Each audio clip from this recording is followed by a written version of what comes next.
Hey, welcome to Business Computing Weekly. This is episode number 407, and it is recorded on June the 22nd with my co-host Jack McLean of McLean's Computers, and we hope we got a good show for you today. We were not able to follow up right away with the post Worldwide Developers Conference from Apple, but we're here now, and that's we're going to be talking a lot of giving kind of our opinions and our take on the Worldwide Developers Conference and what's going on with Apple Computer. But first, I have to mention we are sponsored by GFI Software. And the one product I've got to talk to you about today is called GFI LandGuard. And here's the thing, folks. You got to have this one product. You need to have a safe and secure network, and you need to make sure that all your patches are up to date. And I'm not talking just about Windows Software Update services and the Microsoft patches. I'm also talking about third-party applications because that is a primary attack vector of the bad guys. That's what they're going after.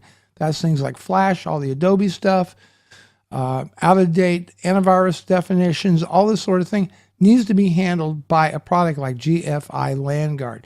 So what does GFI do? Well, upon install, you can do a search out your entire network for all your network devices, and it's going to come back. It's called enumeration. You're going to enumerate your network. It's going to come back with a complete report, what's out there, what's connected to your network.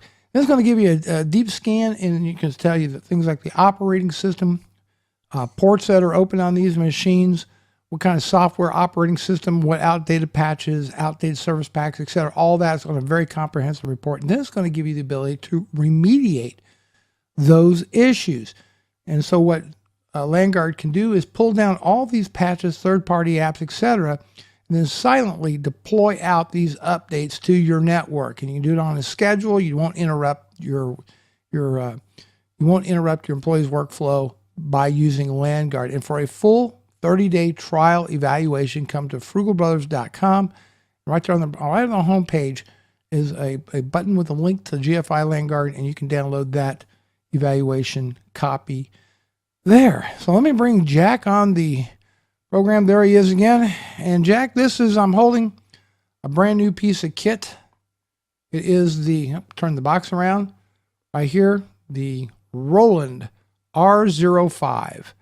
Now, why did I buy this thing? Because I call myself Frugal Tech, so I don't believe in wasting money. I also hate wasting time. And here's the deal. I do audio podcasts. We do audio on this show. We do audio on CFPN.TV, which is a new venture of mine, a career family podcast network. And here's the problem. You do an interview with somebody, you do that file, save as, and then on the Mac side, you see that little spinning ball. And we all love the spinning ball. And all of a sudden, poof, your interview is gone.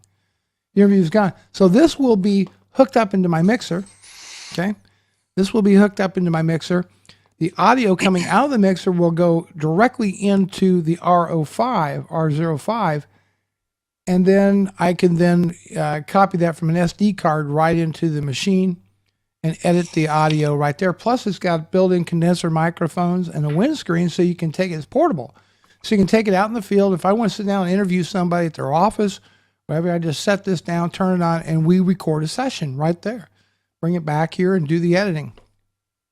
And I did a lot of research before I bought it, and I can't wait to get it hooked up and get this thing going. So there you have it. This is the Roland R05. It has been almost 2 weeks since you and I talked, Jack. It's been a while. Well, I just want to update you on the status of a few things. Our podcast, our folks that listen to the audio version of our show, have been supporting us very, very well. We're getting more and more downloads, numbering in several thousand downloads a month. And I just want to thank everybody. And we ask that if you're subscribing in iTunes or other directories, that you rate and comment on our show. That would mean an awful lot for you to show your support of Business Computing Weekly. So, guess what? WWDC is came by. There's been a lot of videos, a lot of people posting all their opinions about the Worldwide Developers Conference. Jack's got some opinions he wants to share with us today. So, you know what? Apple, I know people go, hey, this is all supposed to be about Microsoft. It's all business, business, business. Well, yeah, it's about business, but Microsoft doesn't own the world of the enterprise. They don't have an exclusive lock on these things. And more people are using Apple devices at work. And I think it bears coverage. People are using iPads at work. They're using iPhones. They're bringing in Macs, MacBooks, and all that into work. So Mac is becoming an important part of the enterprise. And I feel that it does deserve its share of coverage on this program. So without further ado, what do you want to talk about, Jack? I want to talk about everything. They hit us with several announcements at WWDC, and most were expected. There were a few curveballs they threw in there. But I think overall, I think you and I called it pretty much on our last podcast on our predictions we made about WWDC. I think we were mostly right about what we predicted. They did not introduce a Retina display MacBook Air, and we all know why. Anyone who knows anything about technology and computers in general can clearly see that the battery technology has not caught up with the display technology in that regard. So what they did was they introduced they did an incremental upgrade to the MacBook Air, and they bumped the graphics up by about 40%. Now they also bumped the memory speed up just a bit. They introduced new line of processors, and from what I'm hearing, they're saying this new MacBook Air is getting about the 13 inch is getting about 12 hours of battery life. But I've been reading about some tests that have been run where people are getting 13 and a half to 14 hours of battery life out of these machines. So I think. Barring the Retina display, if you can do without your Retina display, I think the MacBook Air is probably the best Ultrabook on the market. Even though they don't market it as such, I think it's probably the best Ultrabook money can buy at this point. Well, Apple really invented this category. I mean, when Steve Jobs pulled out the MacBook Air the first time out of that manila envelope, remember that? Right. Okay. He created a new category of machine right then and there. And it's amazing what it's done. And we get, speaking of Steve Jobs, the trailer is now out for the Steve Jobs movie starring Ashton Kutcher. Yeah, I won't be seeing that. Okay. Have you seen the trailer? Before you say no, look at the trailer, because I tell you what, there is some scary similarities between him and Steve Jobs. He even sounded like Jobs in a few scenes. Look at the trailer. It's going to be out in August. I think it's going to be worth a look. I do. I was real skeptical too. I said, no way. I'll tell you what, you watch it first, and if you think it's worth my time, I'll watch it. How about that? We'll do that. You know what? I doubt. I think that it's not going to be a wide release. Right. I don't think it's going to be out like in all the. I would be very surprised if it's going to be in all the theaters. Like World War Z or something like that. It's not it's not one of those type of movies either. No. It appeals to a certain sector of people. It does. And it's a very narrow. As popular as Apple is and the Macintosh, and as far as technology goes, in our little world, it's extremely popular. But once you get outside of our little geek you're right. zone, no, you're and you know what? I tend to forget that. I think a lot of us do in our little world here. Right, and I was talking to my daughter the other day about WWDC, and just making general conversation, and she had no idea what WWDC was. She had no idea that Apple was introducing anything new, and it's just people just unless you're in the world, the little bubble that we live in, you don't know about these things, and and it changes. The thing is, it changes at such a rapid pace that it's kind of hard to keep up with sometimes. It really is. But yeah, back to WWDC and some of the products, and especially the MacBook Air. I know there were a lot of people that were disappointed that the MacBook Air did not get the Retina display, but I think the majority of people are willing to trade that for 12 hours of battery life. Well, that's just right. The market for the MacBook Air, Jack, is going to be a lot of students, especially college. This is a perfect machine for a college student. That 13-inch MacBook Air, is perfect for these guys and you want to go, I think, after the battery life more than, okay, a Retina display. I really do. Definitely. You know, and it's got a very nice display to begin with. They also, what they did, the secret sauce is that they use the Haswell processors in it. And you can get a MacBook Air with a dual core i7. A lot of people go, no such thing as a dual core i7. There most certainly is a dual core i7. And and that is an option on there on the MacBook Air. It also comes with the next generation of Wi-Fi, which is called 802.11ac, which this is the next generation of Wi-Fi. And, you know, that's one cool thing about Apple. They were like one of the first ones to get wireless N out there in all their stuff. And now I'm not sure it's going to mean that much to people just right this minute, but it will. No. And it kind of future proofs the products. What it does, Apple is getting ready for the next gen, and they're pretty much famous for doing this. They're always one step ahead in the products they introduce. Generally, they're getting ready for the next wave of technology that's coming along. They are. And well, the thing is, okay, fast Wi-Fi is a good thing in a business environment. Okay, so if I've got employees out there that's bringing in wireless devices, they got their laptops, Ultrabooks and that kind of thing, and they're doing large file accesses wirelessly, we want high capacity, high data transfer speeds on those things, so we're not clogging up the wireless network. Things are moving a lot through a lot quicker. And now, you know, as people use more and more things like teleconferencing, you know, applications on their PC and their laptops, then they're pushing through video, live streaming video and that kind of thing wirelessly. What this will do is it's going to make the build out of wireless networks even better and more reliable. That's the game plan, faster and better range than it is now. And so, I mean, there's probably going to be a day, not too distant future, where the only wired machines on a network will just be the servers and that kind of thing and the appliances. I think that's definitely where it's headed, and I think it's going to get there faster than what we think. I'd say probably within the next 3 to 5 years. You know, plugging your machine into a Ethernet port will be almost non-existent. So I think that's where it's heading. Also, they if you notice, they got rid of the 64 gig model, the base model. Right, now they doubled that to 128 gig. Yeah. Right, and they dropped the price.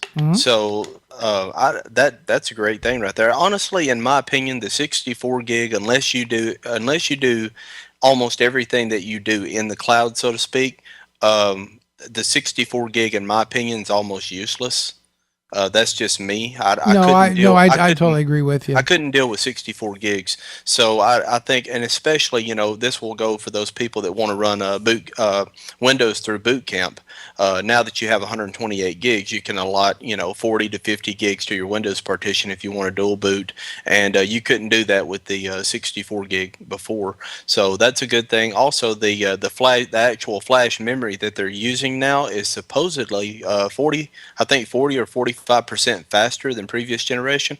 Yeah, so aren't they doing, I want to say they're doing using like the PCIe. That's exactly what they're using, and it's a lot faster. Yeah, because the thing is, even with a SATA 3 connection on these things kind of oversaturate. At 300 megabits? Yeah, you're still getting a bottleneck. Yeah, so with the PCIe SATA interface, we're talking up to 600 megabit. So, and that in turn will just make everything really stupid fast on these things. It really will, and I've seen some tests, various tests online, and if we can find those links, we can put them in the show notes if you want to. But there are various tests that have been run, and the first line of tests they did on these, they actually thought there was something wrong with the testing software that they were using. I think they were using a Blackmagic, and it actually the read and write speeds were so fast that they thought there was something wrong with the program. So that that right there in itself, if you combine that with the faster wireless and the faster memory and the 40% faster graphics, it all ends up being a much faster, a much snappier product and a much better experience. Uh, I think the new MacBook Air's solid upgrade. If barring the Retina display, which like you said, for most people that would be interested in the MacBook Air is a non-issue anyway. Hmm. Barring that, I think it's probably the most solid upgrade to any product they had across the board was the MacBook Air. So the bottom line on these things, you can start out as cheap as $999, but if you want to go all out on the MacBook Air, you're looking at about $2,100 with Apple Care. Hmm. And you have to get Apple Care. Yeah, I would not own one without one. Exactly. I find it kind of interesting though that they max out the memory, the RAM on this thing at eight gigs. Hmm. But I kind of understand that. Yeah, this is not meant to be a desktop replacement. Right. And it's not really meant to be a pro level machine. And I think that their idea is the average person doing typical multitasking, which is what this machine is intended for. It's intended for someone who's running a business, they're on the go, very portable, and the main factor is battery life. But people are going to be multitasking on this machine, but they're not going to be doing anything.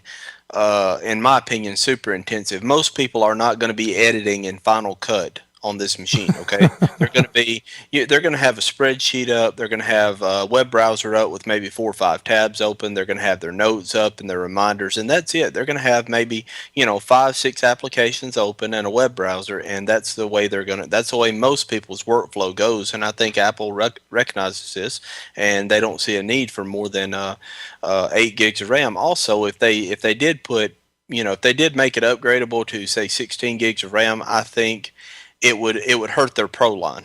I think it Well, could. now Hurt you may have their a Pro line point on that. so people would max out the Air and save themselves maybe $500 to $800 over if they didn't need the Retina display over the MacBook Pro. So I think that being said, I think it's a good balance. 8 gigs of RAM. I mean, just a few years ago, if you were running 4 gigs of RAM in a laptop, it was amazing. And now we're looking at 8 gigs. Like, I don't know, that's pushing it. So It's kind of low. I think we've gotten spoiled, but I think you can get by with 8 gigs of RAM. I really do. All right, that was the MacBook Air. My opinion, you can't do any finer. I number one, I can. Okay, I'll just change gears for a second. But Google Chromebook Pixel, right? Mhm. What are those things like? $1,500, $2,000? They're extremely expensive. Yeah, and basically, it's a nice machine, but you're just essentially running a web browser. That's exactly what you're doing. Get yourself a MacBook Air. This is for most people, this is more than enough machine to do anything that you really want to do on it. And yeah, you could edit video on it. The Haswell processor is no slug. No, you can do it. It just wouldn't be fast. Yeah, but it's not what it's really made for. That's not what it's intended for. Exactly. But but students, this is an ideal machine for a lot of people that need something really portable with. And here's the thing, man. If I was leaning towards, I know it's going to sound kind of crazy, but if I was looking at a top of the line iPad, man, I'd be just tempted to say the heck with it and just get a MacBook Air instead of the 11-inch. I would in a heartbeat.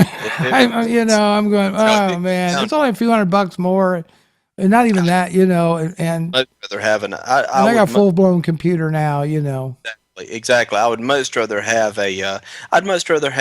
the bottom of the line 13-inch MacBook Air than I had a fully spec'd out iPad any day. Now, of course, you can go a lot lower on the scale in an iPad, but if you compare the two, it really wouldn't make sense to get a maxed out iPad versus this machine when you have, your USB 3.0 ports, you have your card reader, you have everything, and a real keyboard. Mm-hmm. It wouldn't make any sense. I'd go with MacBook Air all day long.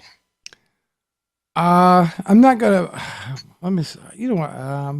No, I'm not gonna pull up a picture of it for right now. Mac Pro. Talk to me about the Mac Pro, Jack. Give me your take. The Mac Pro. All right. Let's start out with the pros. Okay.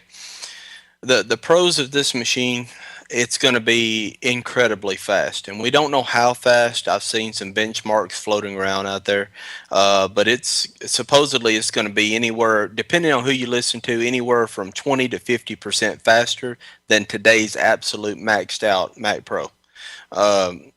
Like I said, depending on who you talk to. So, but it's definitely going to be faster.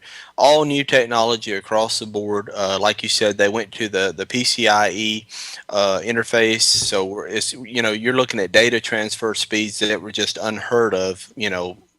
Just a few years ago. Mm-hmm. It's a good.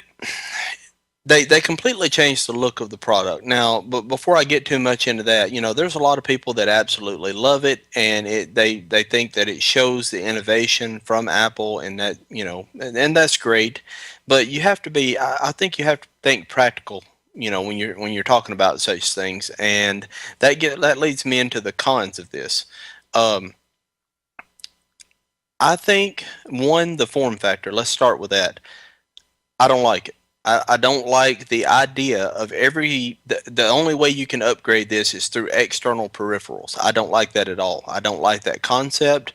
What you're going to end up with is you're going to end up with this beautiful work of art machine sitting on your desktop, taking up only 9.9 inches by 6.6 or whatever it is.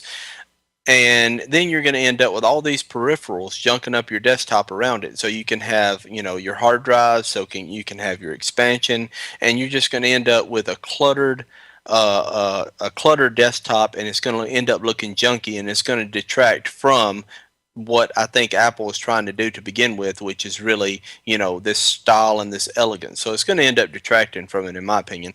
That's kind of a secondary issue right there. I can foresee some real issues with upgrading the product. I mean, I notice it has 4 RAM slots. Okay. Mm-hmm. Well, I'm going to assume now. I've heard from Anantech that it's going to support up to 128 gigs of RAM.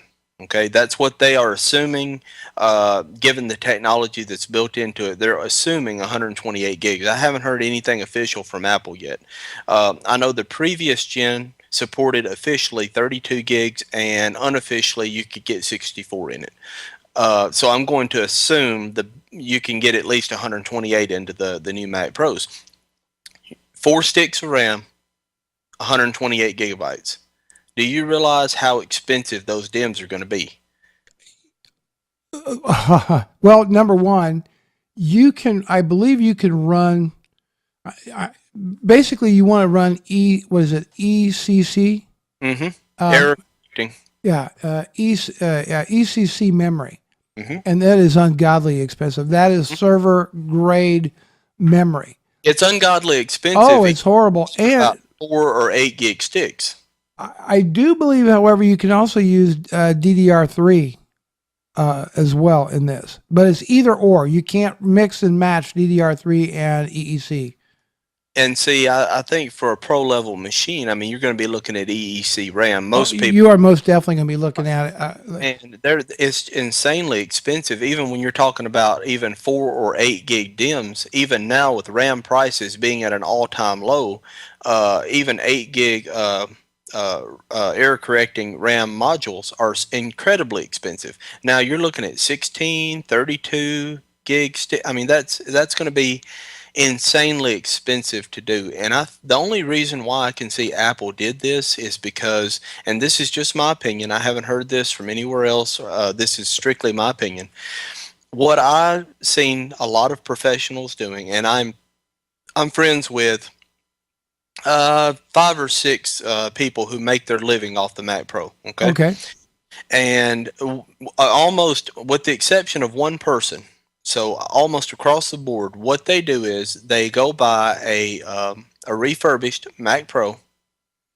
They buy it with the maxed out processor, okay, and the absolute minimum amount of hard drive and minimum amount of RAM, and then they upgrade the RAM, the hard drives, and the video cards themselves from third-party vendors. And that's the only way to do it, because Apple historically has, I mean, they really they really gouge you for the RAM and the hard drive. There's no there's no excuse for it. Their RAM and hard drive is not better than anyone else's. They use Samsung RAM the last time I checked, and their hard drives are just standard hard drives, and there's really no reason for that. But they always gouge when it comes to hard drives and RAM.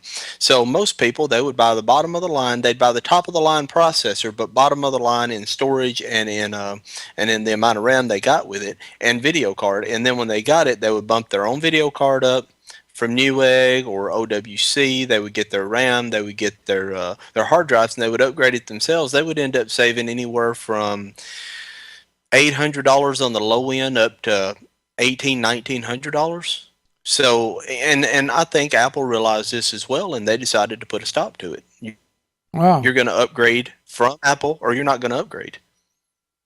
I mean, I think that's an interesting theory on there. I think that's where they went with the rest of their products. Let's look at the iMac. The 20-inch iMac is no longer user upgradable. You upgrade it from Apple, or you don't upgrade it at all. Let's look at the MacBook Pros. No longer user upgradable. I mean, I think it's just a carryover. I don't really see Apple going to be the only one doing this in the future. Well, they may not be the only ones doing it. I just think it's going to be incredibly expensive. It's going to be, it's going to be really incredibly expensive. Number one, we do not know what the entry fee for this machine is. All we can do is guess. My guess is going to be in the $3,000 to $4,000 range for an entry level product. I think they're going to introduce it at $24.99. The base model. Okay, I'll give you that. I'll say $24.99 base model, and it'll go up from there. And it's going to go up there, and it's fully dressed out, probably up to $10,000, $12,000, $13,000. Oh yeah, easily. Yeah, or more, maybe. Gosh, even more on this thing. When you're talking about the type of storage that they're going to use, yeah, it's going to go up. I mean, a terabyte of flash storage, really? I mean, you're looking at a couple of grand right there. Oh, you are looking at a huge amount of money on there. So what's it come with? It's going to come with the Xeon E5 chipset, which is not shipping yet. Right, we don't have anything from Intel right now. There has been some Cinebench scores done on some test Mac Pros, and it's insanely fast, but not as fast as you would think.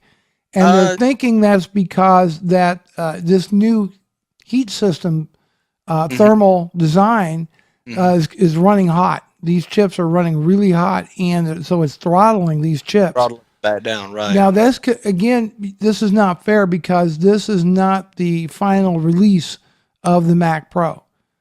From what I've heard, it's not even going to be. We're not even going to be looking at it until late fall. Yeah, exactly. Probably around about November or so when it starts shipping. There could be some fairly major changes between now and then. I'm not going to give them too much credit on that because I haven't heard anything, but I think there could be some fairly major changes to it. What we're seeing now is just preliminary, but right. So it's going to be available in a quad core.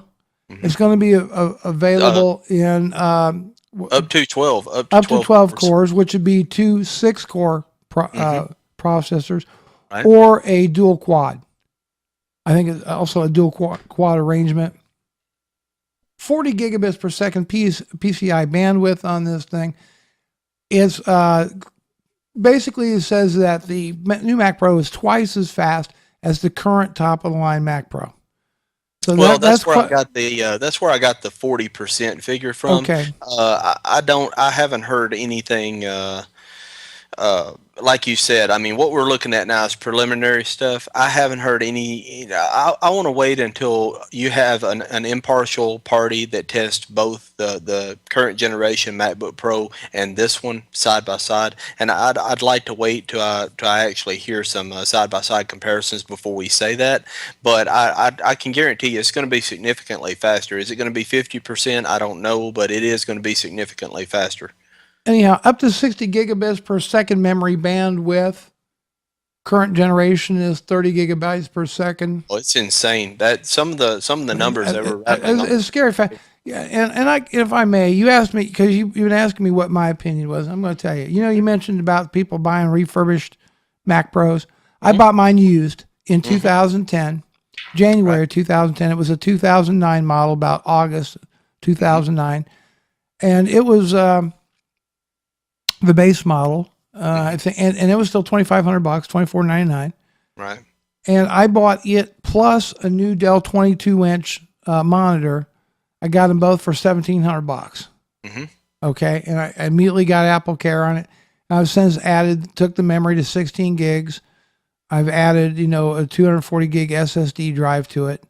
So, I've kind of fixed it up myself. This is my quandary. My Mac Pro is getting a little bit long in the tooth. Okay, and I'm thinking, what do I want as a new primary workstation down the road? Could I justify this? Because it's going to be a long time before you see these things show up as refurbished, and even if you do, they're going to be probably considerably more expensive. You're not going to see any of these show up refurbished until probably the middle of 2014, if then. And still, it's probably not going to be dramatically cheaper. No, you're going to save maybe a couple of $100. A couple $100. And the question is, could I justify? So here's the thing. I'm not. Me and my wife's had a good laugh, and I think a lot of people had a good laugh at the aesthetics of the thing. Right. Okay, because my Mac Pro, it's down, tucked away. You don't even see it. Right. I don't care what it looks like. I mean, yes, it's a pretty thing. It's big, but it's it's pretty. But I don't care about that. The way this machine looks to me is that it's going to end up being an octopus of cables going to all these external devices. Okay, external bay that maybe has like PCIe cards in it and video cards, and here's external Thunderbolt drives and all. And it's going to be a whole mess of wires and external devices everywhere. This is one of the things I like about the Mac Pro I have. My expansion's all internal. Exactly, and that was my point. That was my point about it. It's not just about aesthetics. Most people, well, I won't say most people, but most computer guys, if I can say that, they like everything, to be right there where they can easily get to it, where they, it's all in one spot, it's all in one box. When you pick it up and you move it from point A to point B, if you ever do that, everything kind of goes with it. And this is just going to be, I think this is just going to be a mess. I really do. And I understand why Apple is doing this. I think it's their attempt. Well, one thing, I think it's their attempt to really push Thunderbolt. I really think, I think Thunderbolt was not catching on the way they wanted it to, probably due to the price, because if you've seen the price of some of the actual Thunderbolt products, the prices are absolutely insane. Even the cables are insanely priced. So I think this is one thing, Apple's attempt to really push Thunderbolt with the, what's it got, 6 Thunderbolt ports? 6 Thunderbolt ports, Thunderbolt 2. Right, Thunderbolt 2. Which and has it's going to be, it is, right, it's going to be backwards compatible with Thunderbolt. It will be backwards compatible. It's even higher bandwidth. 20 gigabits? Yeah, it's... 20 gigabits per second? I think that's what it is, yeah. I think it's 20 gigabits per second on there.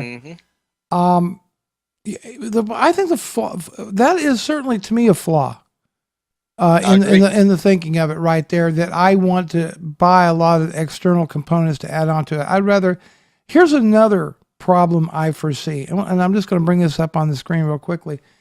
And that's when we start talking about the graphics boards on board this thing. How are we going to upgrade those, Jack?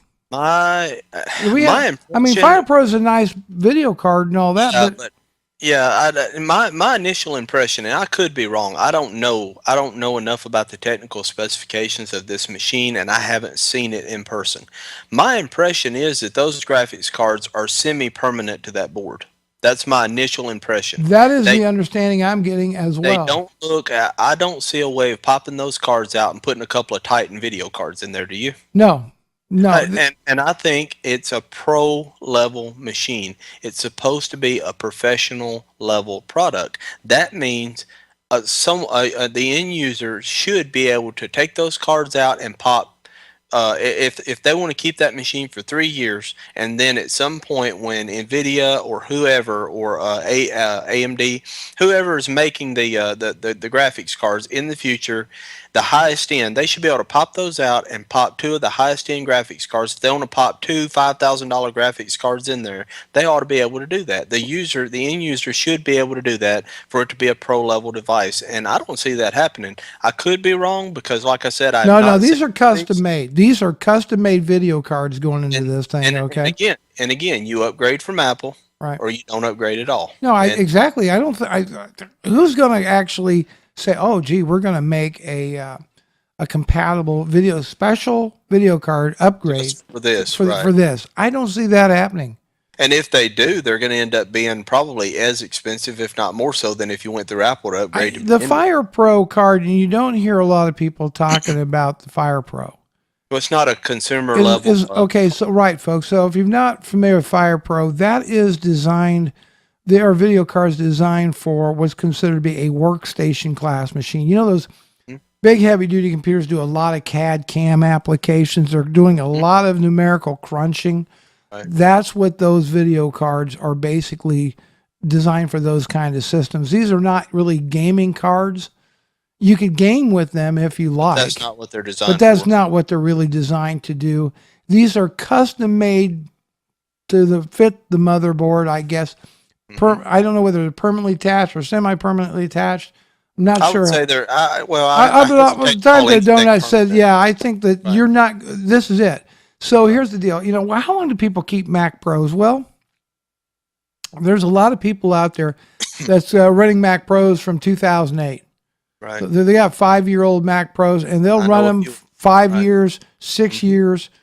There's still some people running the old G5 Mac Pro. What's David DeFranco? I don't know if you're familiar with David DeFranco. Yeah. He's still running. I think his is still from 2005 or 6. He's upgraded the RAM, he's upgraded the hard drives, he's upgraded the video card twice, I believe.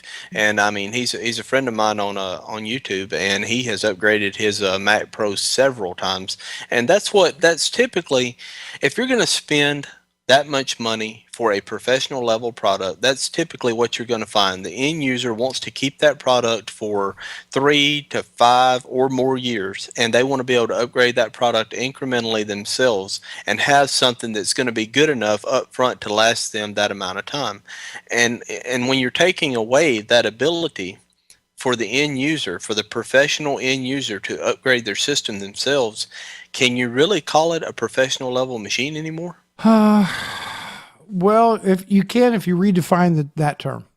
Well, if you define the term strictly in terms of power, you can consider it, I guess, a professional level machine, because it's going to definitely be the most powerful product that they make. But if you're going to define it in terms, I think that the majority of professionals that use current generation Mac Pros will define it as the ability to upgrade this product myself and get many, many years of useful life out of it. I don't think it fits that definition at all. I really don't. Well, see, the thing about the Fire, and by the way, Fire Pro is just a marketing gimmick. Right. That's really the name of the drivers for this thing. Essentially, it's a video card. I don't know what the entry level is going to have, but I know that on the new Mac Pro, each card could have up to 6 gigabytes of VRAM in each card. It's the competitor's version of, say, the NVIDIA Quattro. Yeah, I was going to say the Quad. Yeah, probably the Quadro. Yeah. Right. If anyone's familiar with that, I mean, you're looking at a graphics card that's in the $2,000 to $4,000 range, and I mean, it's not a consumer level card. Your average person will never see one of these cards ever in their life. They're never going to even see one, much less purchase. I got to tell you, Jack. So. As much as I love my Mac Pro workstation. Mm-hmm. So here's my conundrum. I'm looking at the Mac Pro going, okay, I know within the next year, I really want to get a new workstation because I'm crunching HD video like crazy anymore. And I don't like tying up a computer for an hour to render a half an hour's worth of HD video. Right. What do I get? If I want to stay with the Apple family, what do I buy? And I'm thinking, let me say right now, the iMac for me is a non-starter. Okay, because I've got, let's see, here's $1,100, $1,200 worth of Dell Ultra Sharp monitors here. Mm-hmm. Okay, I don't want to buy an iMac because of the display. I already have displays that I like. Maxed out MacBook Pro? Well, maybe, But I mean, you could run your monitors off of it with Thunderbolt. You can no, daisy chain. that's an idea. Or is that going to be the thing that holds you back though? Are your monitors Thunderbolt compatible? Can you daisy chain them? Can you do what you want to do with your monitor setup? I would have to convert them. Okay, here's where it gets weird. No, these are not Thunderbolt compatible displays. They have mini display port, or they have display port. Okay, they have HDMI, they have DVI. You're gonna have to do some conversions. I would have to go through some conversion process in order to use it with the MacBook Pro. It's kind of a shame to have a MacBook Pro that's going to be used as a desktop full time. Honestly, I'd say your options are going to be you're going to have two options basically, and this is just if you want to stick with OS 10 and you want to stick with the Mac ecosystem, so to speak, you're going to have two options: MacBook Pro maxed out, or Hackintosh, and that's really your only two options. If you want to get that level of machine and still be able to run OS 10, that's really going to be your only two options. Actually, well, maybe I'm wrong. Maybe I'm wrong. Well, actually, I think that a good. I mean, you looked at the Mac Mini lately. You know what? I didn't think about that. Okay, I didn't think about that. You're right. I can get a quad core i7 in a Mac Mini with a terabyte Fusion drive. Mm-hmm. Load that thing up with RAM. I can get a nice external drive. It's got Thunderbolt, but it's also got an HDMI output. You know what's going to be your limiting factor on that? Graphics. Haswell. I don't know what Apple's going to offer. Now, if you don't game on it, I suspect that they'll offer at very minimum the the 4600 HD. Right. I bet you might even get the 5000 HD. I think the refresh they're going to be running the 5000 HD. I think they're going to be. So if you can do modest gaming with that, okay, but for everything else, maybe that's the way to go. You know, like I said, if you're not going to be doing any very intense editing and rendering in say Final Cut, something along those lines, I'd say it's probably going to be as much as you would need. Well, the thing is, I mean, right now I'm using Premiere Elements for rendering. Okay, well that doesn't make use of the graphics GPU anyway. Right. So it really is a non-issue then. It's really a non-issue on that. It's going to be more a matter of processor. If you're looking at the video not being an issue, it's going to be a processor issue. And if you max it out on processor, I think you're going to be able to. You should probably be able to get by with a Mac Mini. I would definitely wait for the refresh. Oh yeah, absolutely. Because I think it's going to be if the current generation MacBook Airs are across the board about 40 to 50% faster, depending on who you listen to, 40 to 50% faster than current gen, or the new ones are. I've not heard that it's 40 to 50% faster. I've heard it's not one thing. Your graphics are 40% faster. That's a given. They've already, you can look at the numbers. Okay. Graphic 40%. Okay. If you look at what they've done across the board with the hard drive speed increase, with the PCIe, with the graphic speed bump, which is 40% faster, across the board it adds up to about a 40 to 50% increase in speed. The only thing that really didn't go up that much was the processor itself and the RAM. But even there, I mean, you're looking at a little bit of a bump up. But like I said, if they can do that much with the MacBook Air, I think the next generation Mac Minis are going to be, they're going to be incredible little machines. I really think so. I think you might be able to get by just fine with that. I'm wondering. I'm not planning on buying a new computer till next year. Right. Okay. And so I just have to see what happens along that way. First quarter next year, or the reason why I ask is, probably after the first quarter, you're going to be able to get some refurbs. Yeah, I mean, look, my Mac Pro still works fine, guys. And my XPS 8300 Dell still works fine. My MacBook Pro still runs fine. I don't buy stuff willy nilly. I buy it and I hang on to it. If it's working for you, you use it until it's not doing what you need it to do. Exactly. No point in spending money that you don't need to. But there was also some other stuff that happened at WWDC. And so let's talk about OS X Mavericks. Let's move on to this. Let's talk about Oh Mavericks. boy. Okay. I wish they would have stuck with the name Sea Lion. I thought that I was great. I knew it was a joke when he said it, but I really wish it. I really wish it had been serious. I like the name Sea Lion better than I do Mavericks. Okay, okay. so let's go ahead and get that out of the way now. Yeah. We I don't know what your opinion on that is, but yeah, I'm not real fond of I the don't name. care. To be honest with you, Jack, I just don't care. Call it whatever you like. Exactly, but I Yeah. thought Sea Lion would have been a good little playful. I wish they'd have called the last one Mountain Goat. So that's just me. But I was 10 Billy Goat. yeah, that would have been fun. By the way, But I don't mean to interrupt you, but I do want to say one thing. Okay. I am not, this is back to the Mac Pro real quick. I'm not making fun of its looks. I'm not joining in the trash can bit or the Darth Vader thing and all that. It's it, aesthetics. it looks like a large coffee mug. Yeah. Okay. I mean, that's just that's me. I mean, if you don't believe me, tell me that doesn't look like a Mac Oh Pro. my goodness. All you need is the Apple logo. Apple's logo right there and some ports on the back, and there's your Mac Pro right there. But anyway, that's just me. Oh, okay. Let's let's get back, Let's get back let's get back to Mavericks here. okay. So They, here's my thing. I want to see OS 10 get a little bit faster, a little bit better performance. Am I going to get that, Jack? uh, yes and no. Uh, what you're gonna get, I think, is and they showed a little bit of this. I don't know if you've seen the. Did you actually watch the WWDC keynote? I got to watch about, let's see, I got to watch part of the OS. I made it through the MacBook Air, made it through the Mac Pro, made it through bits and parts of Mavericks, and I didn't get to see any of the iOS 7. So All everything right. I've seen about that's been after the fact. Okay. As far as Mavericks go, what you're going to have is they have basically a new management system built in. They have a cute little name for this, but it's technology that already existed. Okay.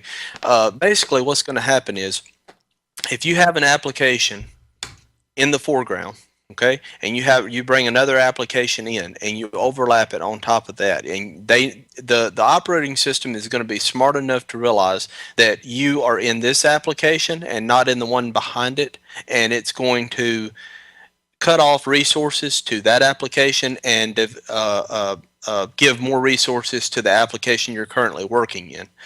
Is that going to make your experience? Is it going to make it faster? I think it's going to make it feel faster. I'm not sure if you can get a quantitative amount of how much faster it's going to be, but it's going to make. I think it's going to make each application that you're in feel snappier. I'll put it that way. So the answer to your question, is it going to be faster? I think yes and no. I think it's not necessarily by the numbers. If you run benchmarks on a Mountain Lion and you run benchmarks on Mavericks, I'm not sure you're going to see a real significant difference. But I think the user experience is going to be better because of the way it's going to manage resources. I think the user experience is going to be snappier and it's going to feel faster, even if it's not significantly faster on paper. That's my opinion on that. Well, okay. We know that you're going to get tabs now in the Finder. Yay! That's not a bad thing at all. 6 years coming. So, Well, yeah. I mean, right. You can buy third-party utilities that will add that functionality right now if you want.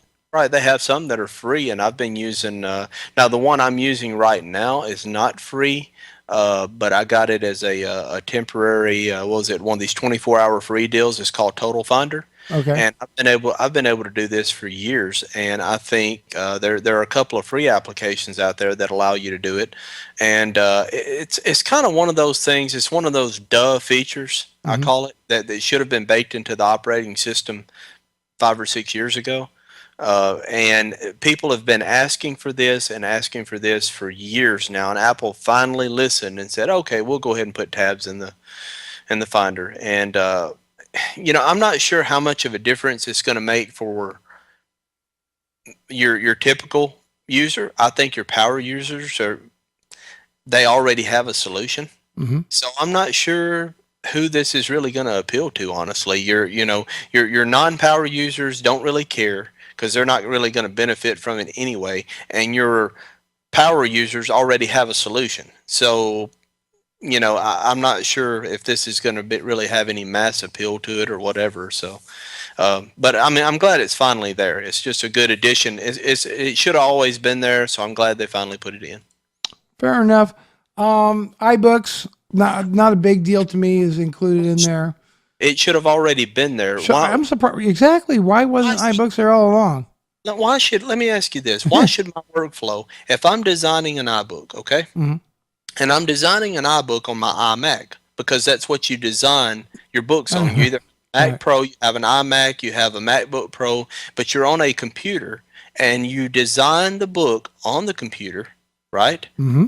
Then you have to connect your iPad, or you have to transfer it to Dropbox, then look at it and preview it on your iPad, and then you find errors. So now you have to transfer it back to the machine and then correct the errors. That's absolutely stupid. It makes no sense to have that kind of workflow. When they came out with the ability to make your own books on the Mac, iBooks should have been baked right in, and it wasn't. And you're right. My opinion, was a big oversight. They're just now taking care of it. I don't even look at it as a new feature. I look at it as an oversight. They're taking care of it. You know what? The same thing with the inclusion of maps. I agree 100%. Same thing. Workflow was, until now, the workflow was, I get online, I go to Google Maps, okay? I find where I'm going, I copy the link, I send it to myself over to my iPhone or whatever, and then I go from there. This should have been there the whole time. I mean, this function. I agree. It's one of those no duh things. Improvements to the calendar. Got rid of the skeuomorphism. It's back. Yeah, I'm glad to see that. Right. I don't give a rat's butt about the Facebook stuff. Don't care about that at all. The travel time, I guess that's kind of cool. Didn't see anything particularly exciting about that as far as I'm concerned. Calendar. Said Safari. What did you think about the Safari updates? Well, I don't use Safari, really. I don't either. When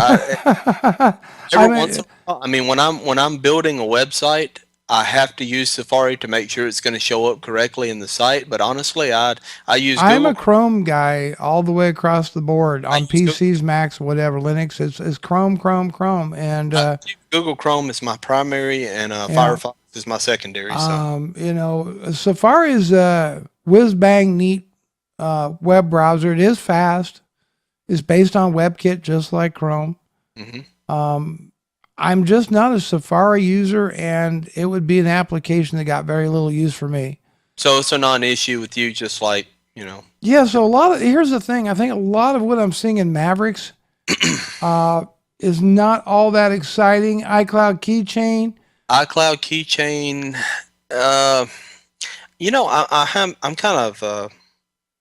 I'm kind of split in my opinion on this. I think it's a good thing for those people who don't already have a third-party solution. If you're not already using 1Password or any number of third-party applications, I think maybe it's kind of sort of a good thing.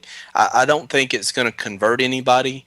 I currently use 1Password. I would not have a machine that doesn't have 1Password on it. So for people like me, it's a non-issue. For people that typically, your typical user who enters the same password on every single website that they ever go to, and that's also their email password, and that's also their iTunes password. For those people, I think this is going to be a good thing. If we can get them to use it, it's going to be a good thing. But honestly, I don't see that it's that big of a deal. It's just one of those little, yay, it's nice to have it, but I'm never going to use it features. So I use LastPass. Is what I typically use. And I'm also going back and forth between Windows and Mac. My work computer is a Windows machine. The machine I use for video editing, audio editing, and general just browsing and enjoying a computer is my Mac. I guess it's all right. Here is one big improvement I like. I did like what I saw about dealing with multiple displays, because the way Mountain Lion deals with multiple displays. It's a train wreck. It's unacceptable for the typically what you're going to have, the people you're going to have using multiple displays are your professional level users. Okay, not always, but you're going to have I guess you could say power users and up are the people that use multiple displays. And like I said, that's another one of those things that should have been there the whole time. I mean, if you're going to give a system the ability to use multiple displays, at least make it work right, make it work correctly. And yeah, this has been a while coming, and I'm glad to see it's finally true multi-display support is there. Where it goes sideways with you, though, even in Mavericks, is when you're working with multiple workspaces with multiple monitors. That's when things will go really wonky. Now, in all fairness, that is going to be a very atypical user that's got 6 displays and works with 6 different workspaces as well. Right. You're just not going to see that very often. So I think all in all, Apple's to be commended for. I guess if you listen to Jack and me, what you're hearing our opinion being is Apple's just fixing or putting things there that should have been there all along. Pretty much. You know, is there any gotta have feature to Mavericks that says, yeah, this is going to be a killer upgrade? Oh, and don't forget about tags. Because I already have. It's no big deal. The answer to me is no. I don't see any compelling reason why you would want to rush out and get Mavericks. I don't either. I don't see what you're really gaining all that well. Let's go ahead and wrap up with a little bit about iOS 7. And I do want to preface this with this. In all fairness, iOS 7 is a work in progress. Apple is listening to the user community out there, and the icons are already working on addressing the color scheme. People don't like the colors and all that. This is in flux. This is not what we will see ultimately when it's released. Other than that, Jack, I'm going to again go ahead and let you have it. Okay. Well, like you said, I want to preface this by saying that yes, it is a beta product. It's very much still in development, but there aren't going to be any significant changes to this iOS between now and the time we get it in our hands, I don't think. I think what you're looking at now, with the exception of a few bug fixes and maybe a slight color change, I think what you're looking at now is basically what we're going to see in September, October. I don't think, I think this is basically going to be it without the bugs. I was pleased to see that it didn't look like Windows Phone. Well, I was kind of worried that it was really going to look a lot like Windows Phone, and I think Apple did a good job, for the most part, not copying that. Well, let me say this. In general, here's the way I feel about iOS 7. Just to put it on the line, and I'll probably end with this as well. I'm very happy with the features that iOS 7 brings to the table. I'm extremely happy with it. Some of the features it should have had all along, that could be argued, and they're just now getting it. But you know what? Better late than never. I'm glad. But as far as the UI, I absolutely despise the UI. I think it looks like the bastard child of Android and Windows Phone, and I don't like it at all. I think you could have come up with something better if you turned a bunch of first graders loose with crayons and notebook paper. I really do, and I want them. And I said this in one of my previous videos, but if this is the direction Johnny Ive took iOS 7, and that, by the way, that is debatable whether he was really the one in charge of that. But if this is the direction he's going to take OS 10, I say bring back Scott Forstall before it's all over with. Because yeah, I'm not feeling the UI any whatsoever. But now, as far as the feature set goes, I'm very impressed with the features. I like really the quick access to the control center. I think control center. Yes, I think that's probably one of the main just things. Swipe up, like, right, from the bottom up, and you're in your control center. Right, everything. Right, you can adjust. You can turn on airplane mode, your Wi-Fi, Bluetooth, do not disturb. The what is it? The orientation lock, brightness, instant. The brightness is really a major one for me. Have you ever been outside and get a call, bring your phone up, and you can't see anything at all? Oh yeah, it's like so dark, right? Yeah, I mean, and you have to, you're trying to shade it with your hand because you don't want to go 3 levels deep in the menu to Hmm. get to your settings. First, you have to find your settings, then you have to go to general, then you have to go to your brightness, and No, it it's was right there. Just swipe up and you're right it's there. just it's Plus, you can right get to there. your camera. You can get that flashlight app right there if you need to. A clock. That's the flashlight. That's one of those things that every app developer that's ever made a flashlight app, they cringed when they saw that, I'm sure. I'm sure they did. You can get But your AirDrop and AirPlay right there as well. It's right, all it that's only nice. makes sense. It only makes sense to do that, and I'm glad to see Apple finally did that. Android's had this particular functionality for years, and Uh, I'm really glad to see. well, don't you But think they're playing catch up with Android a lot? well, I do. I do in a lot of ways. I'm thinking that I like some of the implementation on iOS, the way they've done this. I think I like the implementation better than on the Android side. Uh, that's one thing. Um, Back to the whole skeuomorphism thing, though. They didn't really. I don't think they really accomplished much, honestly. It doesn't look like to me it's going to make the operating system any easier to use. It looks more modern, but it looks like Android to me. It really does. Well, yeah, I would agree that it does look a lot like Android, and that's not necessarily a bad thing as long as Apple makes it their own.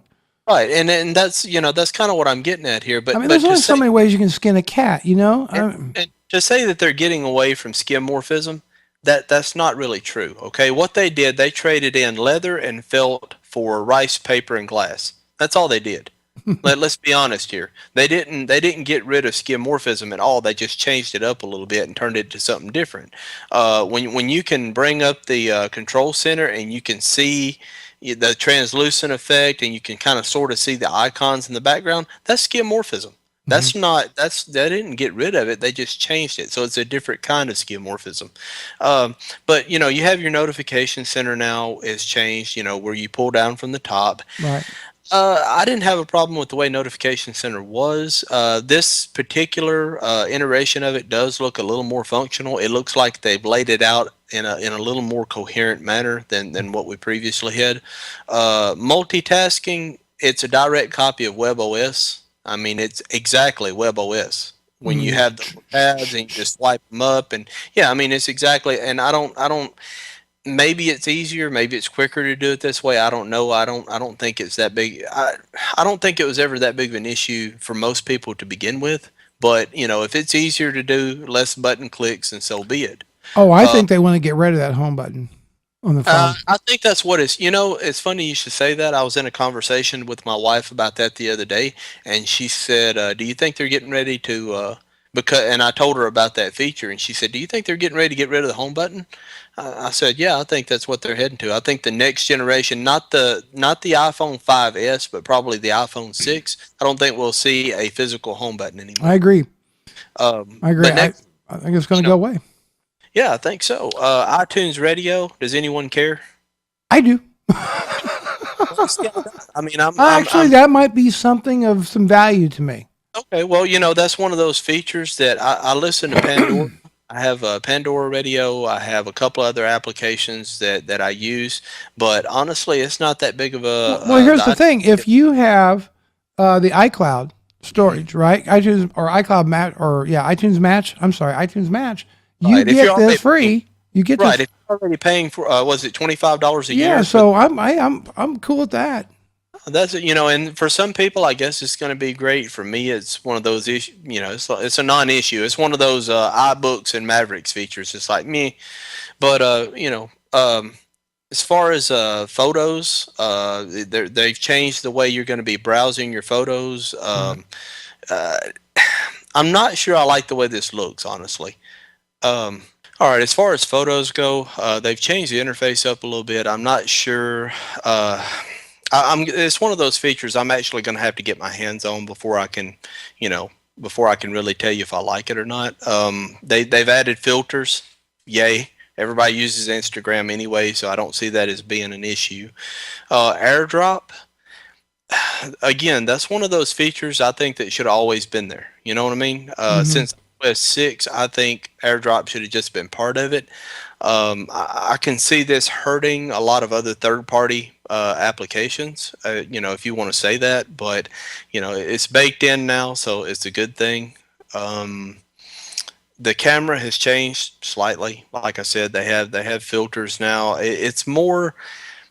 I think the way it's laid out now is a little more intuitive than it was. Now, one thing to keep in mind, though, is not all iOS 7 features will be available to all iOS devices. No, they won't. Depends on what you got. I think it goes from the 4 up. From the 4, you're going to have a few features. The 4S, you're going to have a few more. And if you have a 5, it's going to be able to run the operating system the way it's intended. Right. Now, if you have an iPad, I have an iPad too. So no Siri for me on the iPad. That's not happening. I won't get all the cool camera features, right. All that. I think, a matter of fact, on the iPad, it's going to be the ones that are released this fall, because there's going to be an update to the iPad this fall. Those will be able to make use of all the features of iOS 7 that would be on the iPhone 5 or 5S. Right. So, yeah. So I think, most people, I think they figure by then, typical user is going to be up to a 4S or a 5 anyway. So I think that's kind of where they're going with that. Siri's got new voices. Yeah. Yay. Yeah. Who cares? We have Mail. They've changed Mail, and they've made it basically a direct copy of the application Mailbox. Mm-hmm. I mean, it looks identical to it in every way. The functionality is the same. Basically, they Sherlocked Mailbox, okay? The weather app, they Sherlocked Yahoo Weather. If you look down at the bottom, they actually, you can see the Yahoo symbol in the bottom left-hand corner of the app itself. So basically, you can call it Sherlocked or you can call it a collaboration, but basically they went out, they found the most popular mail application, the most popular weather application, and said, you know what, they got it right, let's do this. And they either paid them some money for it or they ripped it off. But either way, that's what you get with your new mail and your new weather. Messages has changed, and I'm not sure I like it. They got rid of my bubbles. I like my bubbles. So they flattened my bubbles out. Okay. They've added in a few new animations or whatever. The main feature, in my opinion, and the one I'm looking the most forward to, and you may agree with me or disagree with me on this, is the ability to block numbers. Yeah, that's cool. I think that's, Android has had that functionality for a while, but I really like that up until we, iOS 7. What you had to do was, if you wanted to block someone, you had to go to your provider, be it AT&T or Verizon Wireless or whoever, and you had to set up, or you could go to your account online, and you had to set up a 90-day block for these numbers. And after 90 days, they could call you, text you, whatever. And with this, the way it looks, you're going to be able to basically push a button and block whoever you want to. And I think that is great. That's a feature that I've been waiting for years. So, all right. Well, I think on that note, we've covered an awful lot of ground. We have covered a lot. So there we have it. I still have a conundrum about what to do about my Mac Pro when it's time to replace it. I don't know. We'll just see what Apple releases down the road. I can tell you, though, as of now, an iMac simply doesn't work for me, and I don't think a laptop would do it either. So it's looking like Mac Mini right now. I hate to say it, but yeah. But you know what? Why not? Ow. Good Lord. I just pounded the keyboard. I actually had to move my mic boom the other day. I kept tapping it when I would go to reach for the mixer. All right. I tell you what, folks. Thanks a lot for joining us today. We will be back again next week with another edition of Business Computing Weekly, and we'll talk about something else. We'll talk about some business stuff. All right. Take care, everybody.